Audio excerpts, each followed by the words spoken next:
Тұсқыны қашқан аласапыран көшеде жалғыз қызыл түсті киім киіп алған кішкене қыз бала кетіп барады. Оның қайда баратыны, қай жерге тығылатыны белгісіз, себебі ол еврей. Екінші дүниежүзілік соғыс мезгілінде герман әскерлері зор көлемде еврейлерді қырғындаған болып, еврейлердің бара жермен басыртауы қалмаған болатын. Тұтқындалғандары лагерге апарылып, ауыр жұмыстарға шегіліп, артық бір ауыз сөз айтқан адам нақ майданда атылып тасталатын болып, лагердегі еврейлер герман әскерлерінің нысанаға алып атып ойнайтын ойыншығына айналып қалған еді. Өлген еврейлердің мәйіті тау-теңіз болып үйіліп, оларды күндіз-түні өртеген. Бұл өртенген мәйіттерден шыққан істі төктер мен шаң тозаңдар қаланың аспанын жауып, аспаннан адам өлгінің тозаңдар жауған екен. Осындай айнала түгел тозаққа айналған мезгілде сінділердің зауыты ғана еврейлердің жан сауғалайтын жер болып қалған еді. Сінділер ОМОН полковникке зауытының кірісінен пайда берем деп жүріп, көптеген еврей жұмысшыларды зауытына алып келген еді. Алайда көп өтпей Германия әскерлері еврейлерді қырғындауын тіптей күшейтіп, жұмысқа жарамсыз балалардың барлығын машинаға тиеп алып жүреді. Бауыр етіп балаларының қайта оралмас жолға кетіп бара жатқанын көріп, шарасыз қалған аналар көз жасын көл етіп зар еңіреп қала береді.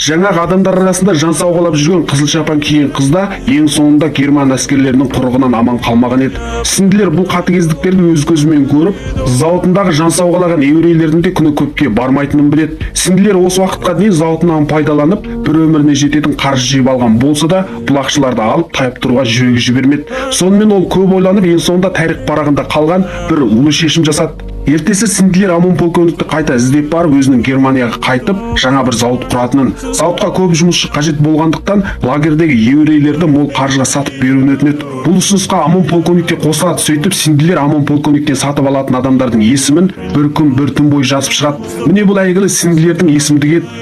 Яғни осы есімдікте аты бар адамдарды сінділер ОМОн полковниктен ақшаға сатып алып, өз зауытында істетеді. Олар қырғыннан аман қалады деген сөз. Фильмнің жалғасын келесі кешкілімде жаңалайтын боламын. Ақыс жүрек беріп тастап